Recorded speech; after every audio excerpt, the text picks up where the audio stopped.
Le había prometido ese coche a mi hijo si algún día lograba graduarse. Pero pasaron los años, y al final, terminé regalándoselo a mi hijastro. Fue entonces cuando todo se vino abajo. Cuando mi esposa falleció, mi hijo apenas tenía 4 años.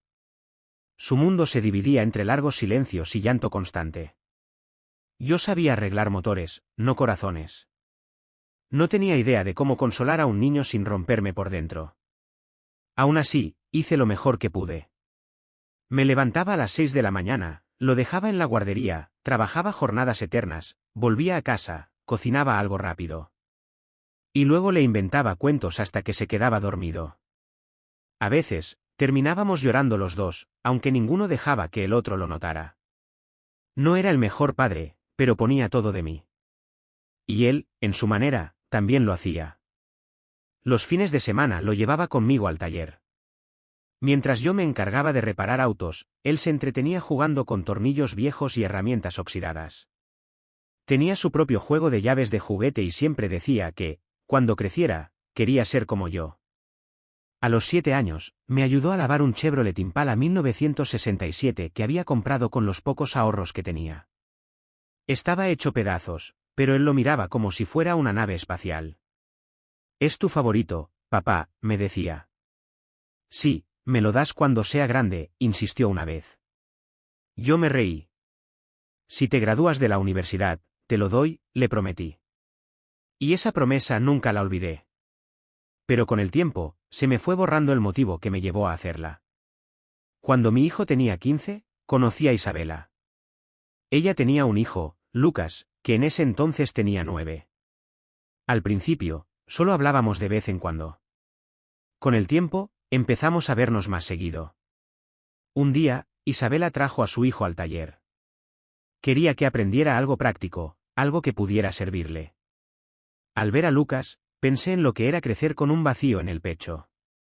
Ese niño no tenía un padre, y yo sabía lo que se siente necesitar uno. Me dije que quizás podía ayudarlo. Sentí que esa era mi oportunidad para construir algo parecido a una familia. No perfecta, pero sí real. Ese mismo año, Isabela y yo nos casamos. Al principio todo iba bien. Ella era dulce, y Lucas empezó a decirme papá al poco tiempo. Yo sentía que al fin estaba haciendo algo bien. Me gustaba pensar que estaba uniendo las piezas, que podía ser el que mantuviera todo junto. Pero mi hijo no lo veía así. Una noche me dijo, Isabela no me trata bien. Están aprendiendo a convivir, le contesté. Ella siempre defiende a Lucas, agregó. Es más chico, necesita apoyo, dije. Pero por dentro, me quedé callado. Y ese silencio empezó a crecer. Se volvió parte de la rutina. Yo seguía poniéndome del lado de Lucas, excusando a Isabela. Empecé a perderme cosas importantes. Sus partidos, presentaciones, actividades escolares. Siempre tenía una excusa, el trabajo, el cansancio. Decía que era para darles lo mejor, pero la verdad es que a veces solo quería evitar peleas. Un día noté que mi hijo ya ni se asomaba al garaje. Ni preguntaba por el Dodge. Dejó de hablar sobre ser mecánico. Se encerraba en su cuarto con sus audífonos, con libros, con todo lo que lo alejaba de mí. Y yo, ciego, no vi lo que se venía. Un sábado, Lucas cumplía 18. Isabela me pidió que hiciera algo especial. ¿Y si le das el auto? Me dijo. Tú ya no lo usas. El coche llevaba años parado. Ya casi estaba listo para volver a la vida. Me pareció lógico. Mi hijo tenía 23, estudiaba en la universidad con una beca, trabajaba conmigo en el taller. Ya era todo un hombre. Lucas, en cambio, aún era el chico que necesitaba un empujón. El que me decía papá con facilidad. El que no me echaba nada en cara. Así que fui al garaje, saqué las llaves del Dodge, se las di y le dije, feliz cumpleaños. Cuídalo bien. Esa noche, mi hijo no bajó a cenar. Al día siguiente entró al garaje, se quedó mirando el coche. Lo acarició con la punta de los dedos, me miró sin decir mucho. ¿Se lo diste? Sí, respondí. Pensé que ya no te importaba, me dijo, sin enojo. Asintió con la cabeza, sin alzar la voz. Solo dijo entendido y se fue. No discutió, no me gritó, no lloró. Y eso fue lo que más dolió.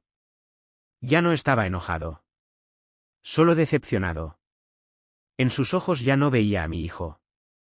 Y en ese momento, me di cuenta de que mientras trataba de formar una familia, estaba dejando que se me escapara la que ya tenía. Pero lo entendí demasiado tarde.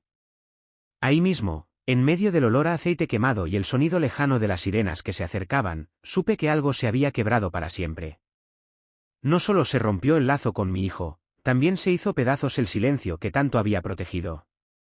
La fachada que había mantenido con excusas y mentiras disfrazadas de buenas intenciones simplemente se desplomó.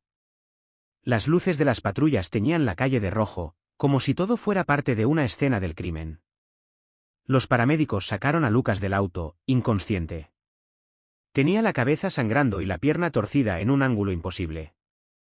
Me fue imposible seguir mirando. La ambulancia no tardó en llegar. Isabela gritaba sin control. Yo, me quedé paralizado. Mi hijo llegó poco después. Cuando vio el coche destruido, corrió directo hacia la escena. Llevaba en el bolsillo la factura del Toyota, lo supe por el papel que sobresalía de su chaqueta. Al ver a los paramédicos subir a Lucas a la camilla, explotó. ¿Por qué? ¿Por qué diablos hiciste esto, Lucas? Ese auto es mío.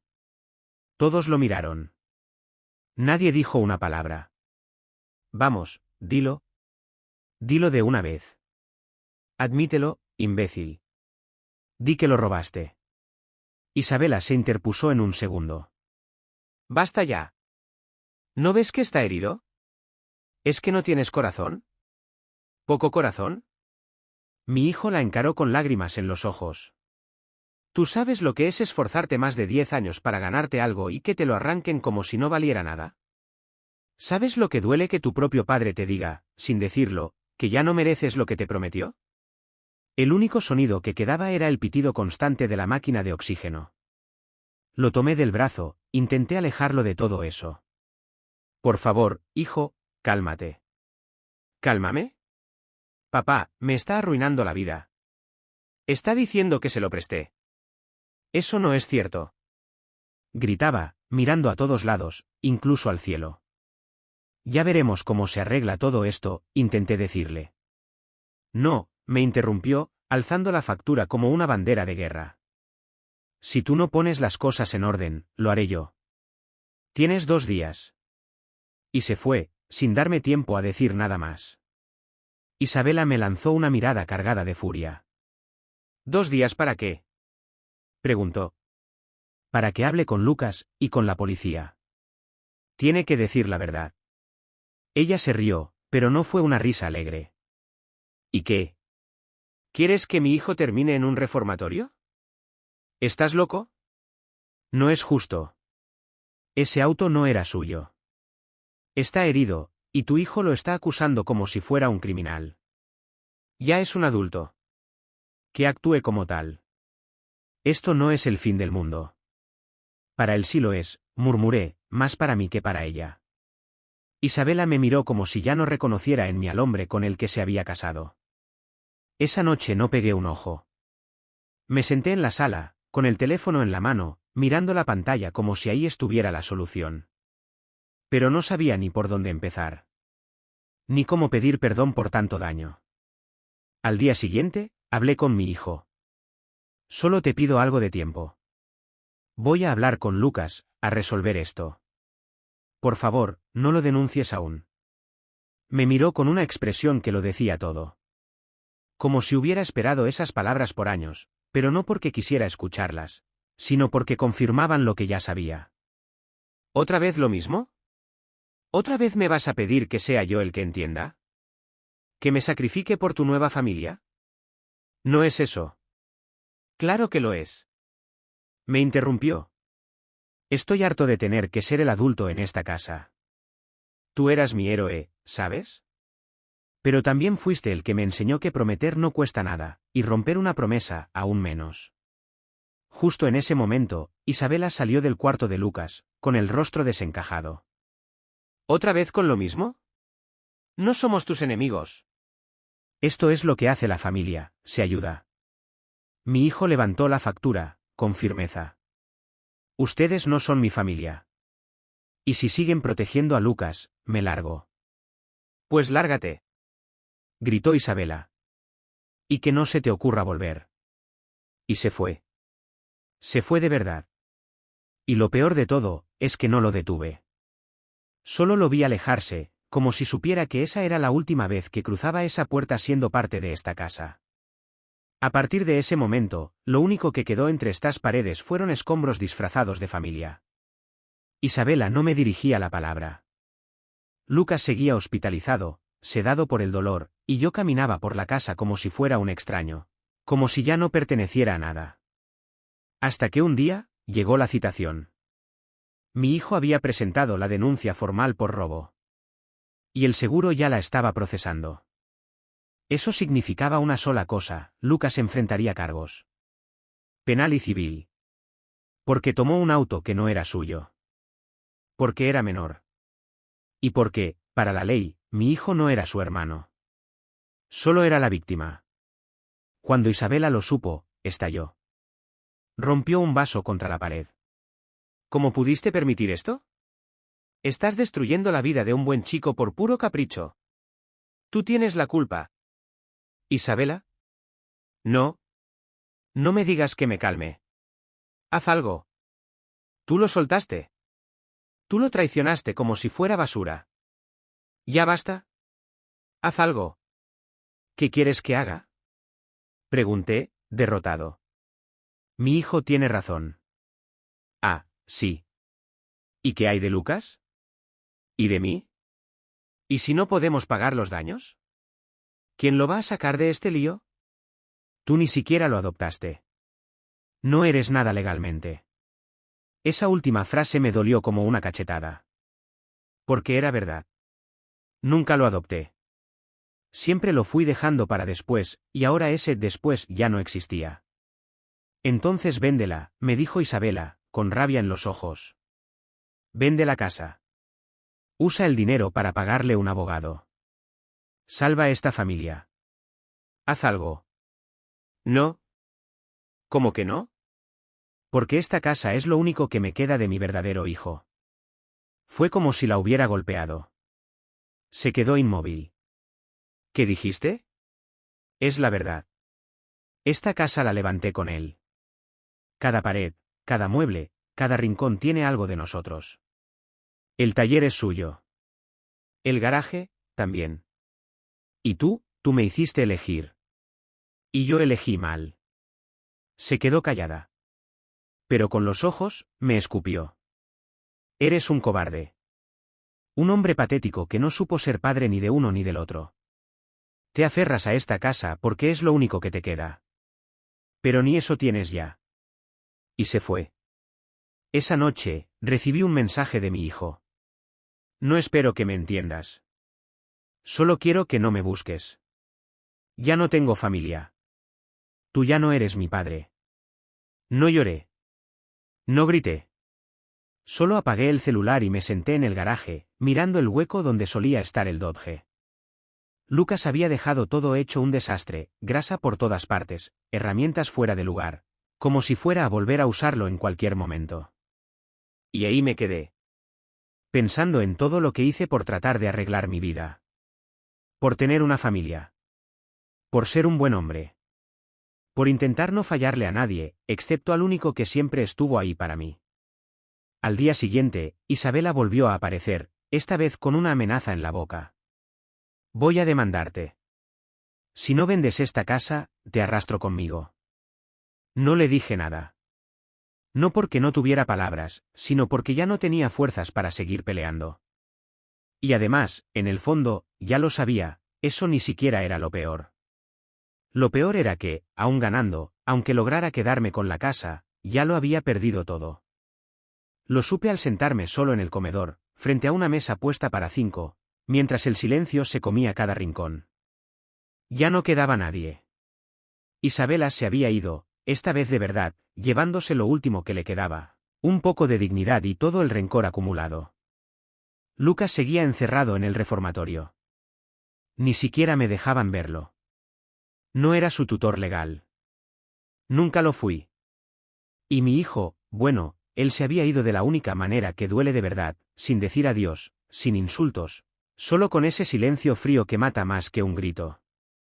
Las cartas del juzgado seguían llegando. El abogado de Isabela quería forzar la venta de la casa. Decían que ella había contribuido emocional y domésticamente. Una frase tan absurda que me hubiera dado risa, si no fuera tan triste. ¿Afecto? En esta casa ya no quedaba ni eso. Solo polvo sobre recuerdos. Una tarde entré al garaje. Todo seguía en su lugar, herramientas, bancos, piezas, pero ya no hablaban. Ya no me traían su voz. Ya no lo oía decirme. ¿Me enseñas eso, papá? Ahora solo eran hierros oxidados. Nada más. Y fue ahí donde entendí algo que me había negado por mucho tiempo. Nunca se trató del coche. Ni del taller. Ni de Isabela. Ni de Lucas. Siempre fue sobre él. Sobre mi hijo. Sobre cómo lo dejé ir, sin dar pelea. Pude haberlo defendido. Pude haber estado para él. Pude haberlo creído. Pero en vez de eso, me escondí. Me escondí detrás de la idea de ser el buen padrastro, el tipo justo, el que mantiene la paz. Y mientras intentaba serlo todo para todos, terminé siendo nada para él. Cada vez que le dije, entiende, no seas egoísta, Lucas lo necesita más, lo que realmente le decía era, tú no importas tanto como él. Eso sí que fue imperdonable. Quise llamarlo. Una vez. Luego otra. Y otra más. Escribí mensajes. 10, tal vez más. Pero siempre los borraba antes de enviarlos. No porque no supiera qué decir, sino porque ya no tenía derecho a decir nada. Una noche me senté frente al Dodge. Lo había recuperado del depósito después del accidente. Estaba hecho pedazos. Igual que yo. Me quedé ahí, mirándolo por horas. Como si tocando ese metal retorcido pudiera regresar a los días en que él se sentaba a mi lado, en el asiento del copiloto, con las piernas colgando.